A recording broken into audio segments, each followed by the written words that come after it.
Water issue ఉంది తాగడానికి, milk, పిల్లలకి మెడిసిన్ 2-3 డేస్ నుంచి మెడిసిన్ వేసుకోకుండా భయంగా ఆ నీటిలో ఉంటున్నాము అని అంటే ఎంత ఘోరం అనేది ఒకసారి అక్కడ మనం ఉంటే మన పరిస్థితి ఏంటనేది ఆలోచించండి. సో తర్వాత లైక్ పైన ఇరుక్కుపోయి చాలా మంది ఉన్నారు, 2 డేస్ 3 డేస్ నుంచి పైన ఇరుక్కుపోయి ఉన్నారు అని అంటే ఇప్పుడు హార్ట్ పేషెంట్స్ ఉంటారండి, చిన్న వాటికి భయపడిపోయే వాళ్ళు ఉంటారు, చాలా మంది ఉంటారు. బయట వాళ్ళకి సంబంధించిన వాళ్ళందరూ వెయిట్ చేస్తున్నారు వాళ్ళు వస్తే పట్టుకెళ్ళిపోవడానికి. ఇక్కడ మెయిన్ మ్యాటర్ ఏంటంటే ఈ ఫుడ్ ఇవన్నీ పక్కన పెట్టినా కూడా కొద్ది గొప్ప ఇప్పుడు 10 పెట్టారు బోట్లు, 30 పెట్టండి, 30-40 పెట్టండి. లేదు మా కాడ డబ్బులు లేవు మేము అందుకే పెట్టలేకపోతున్నామంటే ఆ బయటికి తెచ్చిన వాళ్ళని అడగండి, డబ్బులు ఇస్తారు. ఇప్పుడు వాళ్ళ ప్రాణాలు కాబడితే డబ్బులు ఇస్తారు కదా వాళ్ళైనా. యాక్చువల్గా మీరు అనకూడదు, మీరు ఆ మాట అన్నారంటే ఇంకా ఉన్నా లేనట్టే గవర్నమెంట్లో నన్ను అడిగితే.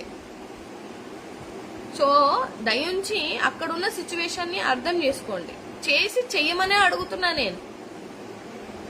ఇంకోటి చుట్టుపక్కల ఉన్న వాళ్ళందరూ కూడా దయించి నా లైవ్ ఎంత వరకు వెళ్తుందో నేను మాత్రం మనస్ఫూర్తిగా కోరుకుంటుంది ఏంటంటే ఆ చుట్టుపక్కల ఉన్న వాళ్ళకి కలెక్టివ్గా ఫుడ్ కలెక్ట్ చేయండి. హెల్ప్ చేసే ఉద్దేశాలు చాలా మందికి ఉంటాయి. కలెక్టివ్గా కలెక్ట్ చేసి ఫుడ్, మిల్క్, అట్లీస్ట్ వాళ్ళకి మినిమం టాబ్లెట్స్ మినిమం కల్పించాల్సినవన్నీ కల్పించాలని నేను మనస్ఫూర్తిగా కోరుకుంటున్నా.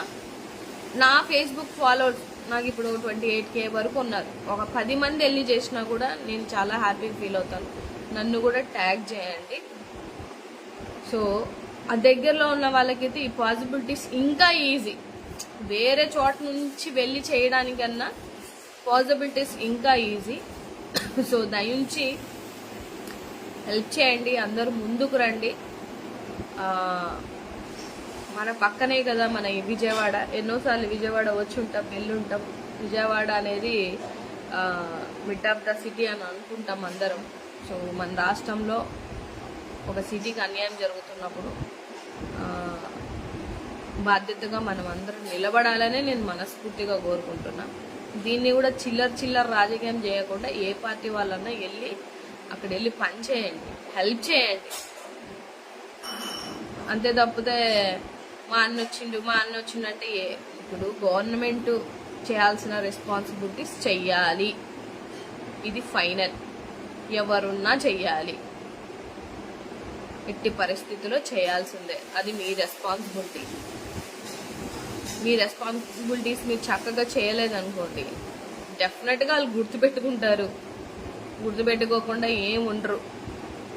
సో ఫర్ మై సైడ్ నిజంగా అందరికీ మనస్ఫూర్తిగా కోరుకుంటున్నా, దయించి ప్రభుత్వాలు చేసినా చేయకపోయినా మిగతా వాళ్ళందరం కూడా హ్యుమానిటీ గ్రౌండ్స్లో కొంచెం ఆలోచించి అందరూ వెళ్ళి అక్కడ ఎవరికన్నా అవసరం ఉన్న వాళ్ళకి హెల్ప్ చేయండి. మీకు తోచింది ఇంతే చేయాలని ఏం కాదు. ఒక పిల్లోడికి ఒక పాల ప్యాకెట్ ఇచ్చినా కూడా మీరు హెల్ప్ చేసిన వాళ్ళే అవుతారు. సో దయించి ఒక హ్యుమానిటీ గ్రౌండ్లో ఆలోచించి అందరూ హెల్ప్ చేయాలని నేను మనస్ఫూర్తిగా కోరుకుంటున్నా.